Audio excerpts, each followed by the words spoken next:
Welcome to the Tech Blog Writer Podcast, your guide to future tech trends and innovation in a language you understand. Now, over to your host, Neil Hughes. Welcome back to another episode of the Tech Blog Writer Podcast. Now, event season is beginning to quieten down for me, and the sun is shining as I prepare to enter June. But that's just me here in the UK. What about you? Where do you listen to this podcast? Because I know, judging by the reports I receive each month, I know you're scattered in 165 different countries. And some of you are experiencing winter right now and others are entering the summer. So I've got an idea. Why not send me a picture of where you listen to this daily tech podcast and let me see the world through your eyes? Maybe I can live my life vicariously through each and every one of you. But seriously, feel free to send me any pictures, questions, anything at all to techblogwriter@outlook.com. And of course, you can get me on Twitter at Neil C. Hughes, as well as Instagram and LinkedIn and all the usual places. So send those details in. So feel free to send in anything my way. Now, today's guest is Lee Spratt, and he's the CEO for DHL eCommerce Solutions. And as you all know, we tackle a different topic every single day on this tech podcast about how technology is transforming a particular industry. So today, I want to explore the topic of helping companies drive out supply chain costs, automation, and route optimization. In particular for e-commerce retailers, market sellers, and of course, startups. So buckle up and hold on tight so I can beam your ears all the way to Florida, so we can speak with Lee Spratt, CEO for DHL eCommerce Solutions. So a massive warm welcome to the show. Can you tell the listeners a little about who you are and what you do? Yeah, hi, Neil. My name is Lee Spratt. I am the CEO for DHL eCommerce in the Americas. DHL eCommerce in the Americas is one of 4 divisions that serve U.S. customers and customers throughout Latin America.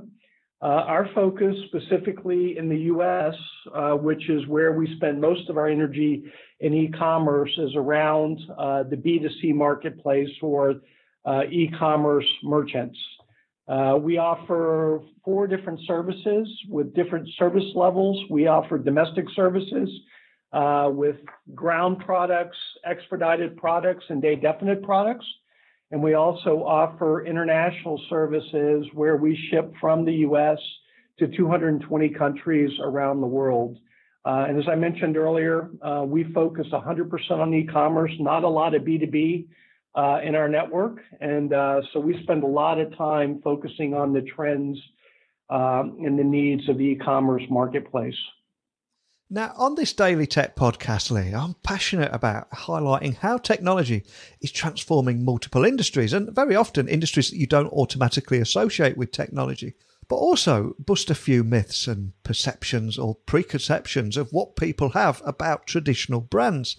And this is a pretty big question, but can you tell me a little bit more about how e-commerce has transformed DHL as a business in ways that probably a lot of people listening don't even realise? Yeah, I think, a lot of companies like DHL, large global companies, one of the myths is that we move very slowly, that we are these monolithic kind of big machines that take a long time to adapt. And if you look at e-commerce, we're in a constantly changing space. And if you look at the changes that have taken place in this particular sector over the last 10 years, it's been incredibly rapid. New technologies, new service levels, new levels of expectations from consumers. It's really forced companies like DHL and DHL eCommerce in particular to really kind of change the speed at which we move at, to change the way we think about technology, to change the way we think about information and how to use information or data to provide better services, more visibility, trackability, those types of things, predictability. So I think one of the myths about, kind of the space and big companies like DHL is that, we don't move fast enough. And the bottom line is if you don't move fast, you get left behind in this space. Also, e-commerce is the fastest growing sector that we serve these days. It used to be like life sciences, healthcare, those industries. But as you know, e-commerce growth has just exploded. And so it's forced our entire organization, whether it's, our express business in the U.S., our forwarding business in the U.S., our supply chain business in the U.S., and even our global business units, it's really focused all of us on moving much faster and coming up with much more innovative solutions in at a much quicker pace. So if we do have any e-commerce retailers listening or people that have a big e-commerce sector within their business, how are you helping companies drive down those supply chain costs, automation and route optimization? Because I know these are big areas for you, aren't they? Yeah, they sure are, Neil. And one of the things that, we really pride ourselves in is helping customers do exactly what you said, is drive cost out of the supply chain. And we work very closely with customers and this is what I meant about information earlier. We have a lot of information about where shipments go, the volume of shipments to certain destinations. New York City, for instance, we kind of know when you look at the 5 boroughs, what the volumes are into those cities. So we work very closely with our customers on things like sortation. There are sometimes things that customers are able to do where they do more sortation inside the 4 walls of their fulfillment centers. That allows us to provide better pricing to them, therefore driving the cost out. It allows them to get better utilization of the facilities that they've already invested in. And so, route optimization is another one that you mentioned where we, use technology to do on-demand type of planning, using tools like Google Maps and other tools that are out there to, avoid traffic jams, to make our routes more efficient, utilizing app-based tools to do things like scan, either gaylords or sacks on and off of vehicles.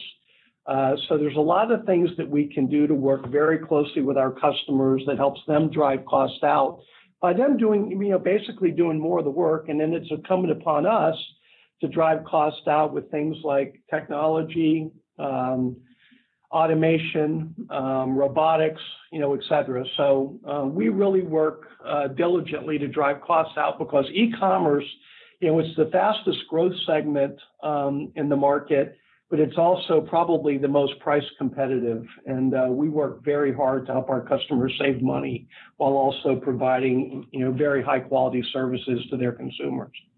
So there's a great quote from IBM that I use a lot on this show, Lee, which is, the last best experience that anyone has anywhere quickly becomes the minimum expectation for the experience that they want everywhere.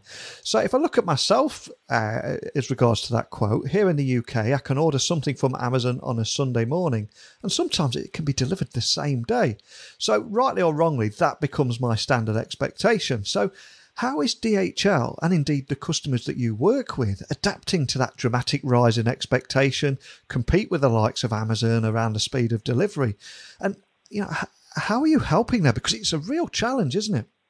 Yeah, it really is. And, as I mentioned earlier, we have 4 different service levels in the U.S. And one of those, which is our day definite products, is really a product that we created about 3 years ago to really address this much faster delivery expectation from consumers. If you look back 5 years ago, a 3 to 5 day delivery was pretty much the norm.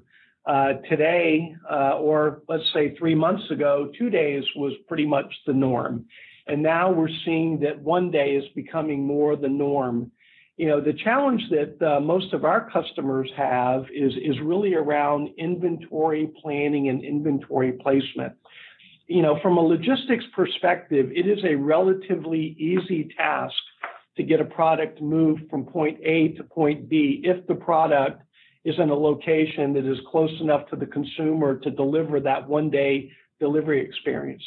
But if you have to put it on an airplane, put it on a truck, and move it a long distance, it makes it quite difficult to deliver on that 1 day delivery expectation. So we're working with our clients, to help them figure out how to get their inventory much closer to the consumers. We started to share this, we saw this trend coming many years ago, And we worked very closely with the merchant community and really started to try and, tell them what they should expect and what they should do to plan on how to compete in this new environment with, same day delivery. The big box retailers have a bit of an advantage here because they've got many big stores and they use those stores as fulfillment centers and are able to, fulfill product from those centers. But we're really starting to see the smaller players figure out how to spread their inventory out, get it localized, and then allows companies like DHL eCommerce to help and helping it, deliver on that consumer expectation you mentioned. And of course, it's not just about speed. And I read a great quote from yourself online where you said customers are increasingly also starting to expect free shipping as a baseline. So how do you approach a challenge like that too?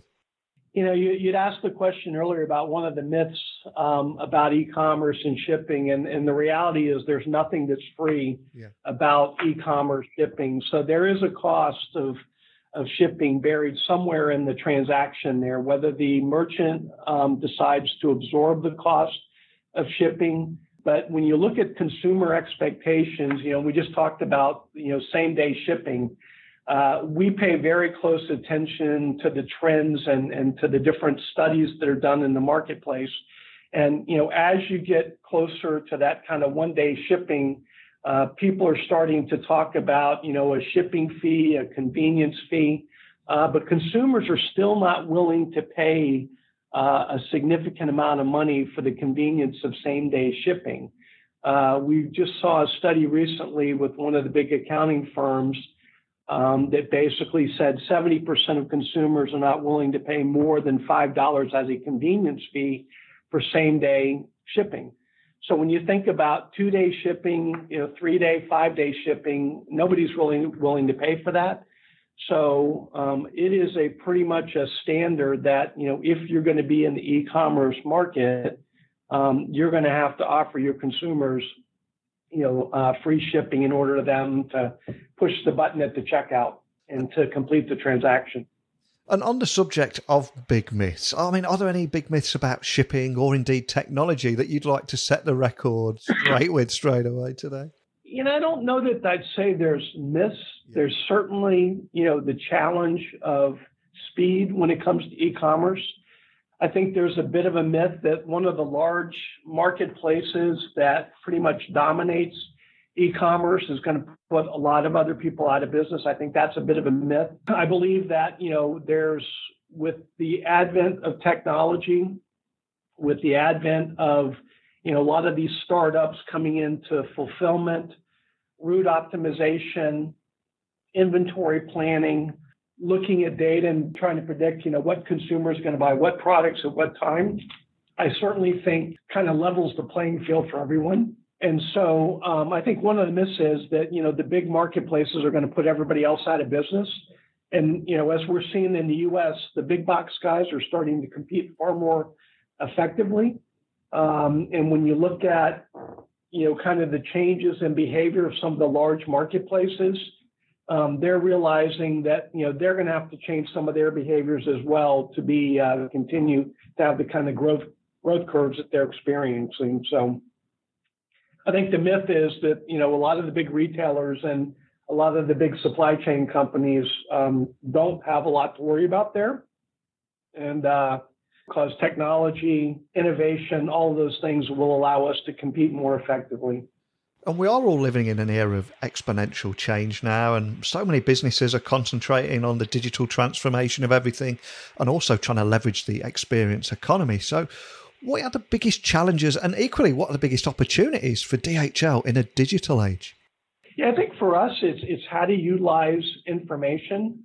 We've had access to information for many years that we've opted to disregard. And so when you start to look at kind of where we're going with artificial intelligence, information and how you use that information is key. So one of the things that we're working on is, taking the information that we have about, not specific shipping profiles, but where certain types of products are going, where's the demand for certain types of products. When is the demand for a winter coat going to start to increase in certain parts of the country? So we're looking at information, trying to figure out how to, use that to help guide our customers on things like inventory planning.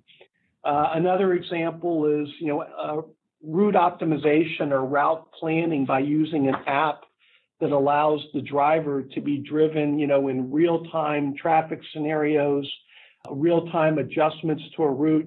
Somebody decides they don't need a pickup that day, so that pickup is dropped off. The traditional way to do that is to schedule a route and make, all the stops during the course of the day. Now we're using technology to route from point to point based on, the critical factors that are going on in a geographic footprint at any one time. So, for instance, using Google Maps to avoid traffic jams or wrecks or closed streets or those types of things. That's just one example of how we're using technology to really improve our service levels, improve our quality, and not let ourselves get disrupted by things that we can't control or can't predict.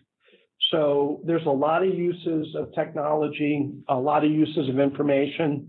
Robotic arms, for instance, are something that we're testing right now to reduce the cost in our facilities of sorting. It is hard to, there's a labor shortage in the U.S. at this point for certain types of skilled workers. And, one of the things that we're doing is looking at robotics to help us, provide a higher quality experience, a more consistent experience, and again, to drive costs out of the supply chain. So, technology is going to be the key to success, whether it's route planning, sorting in a facility. Potentially we're looking at drones down the road for final mile delivery. As that starts to shake out in certain parts around the world, drones are starting to become a reality. And so we're, looking at all of that. We have all these different types of technologies on our radar and trying to figure out how we'll utilize those technologies to provide a better experience for our merchants. I cannot thank you enough for coming on the show and joining me today and letting everybody see a little peek behind the curtain on what goes on behind the scenes at DHL. But before I do let you go, is there anything else you can share with us today about the future of e-commerce and ultimately the role that DHL is going to play in that future? Yeah, Neil, thanks for having us on the show. And, DHL is a large global player. We're very focused on, as I mentioned earlier, the fastest growth industry, really on the planet, which is e-commerce. We're paying very close to consumer trends. We're working on things that allow us to address those consumer trends, whether it's taking advantage of, artificial intelligence, whether it's, utilizing data to make a more predictable delivery experience. So DHL is really focused on this global growth phenomenon called e-commerce. And we think we've got some very good services across all of our divisions to help e-commerce merchants be successful and also to create a great consumer experience for that final mile delivery of a package. We want to create joy in every package that's delivered, and having a good delivery experience really helps make that happen. Well, we're going to have business leaders and startup founders listening all over the world. So for anybody that we've really awoken their curiosity today and they want to find out more details, what's the best way of finding you guys online and also reaching out and contacting a member of your team if they are left with any questions after listening to our conversation today? They can reach us via Twitter or Instagram, and it's at DHL Americas. That's the best way to get access to us. Fantastic. Well, I'll have links to those in the blog post that accompanies this podcast. Like we said at the beginning of the show, there are new levels of expectations from customers. And I think one of the big myths, I'm so glad you highlighted it today, there's a lot of traditional companies that have been around and are household names.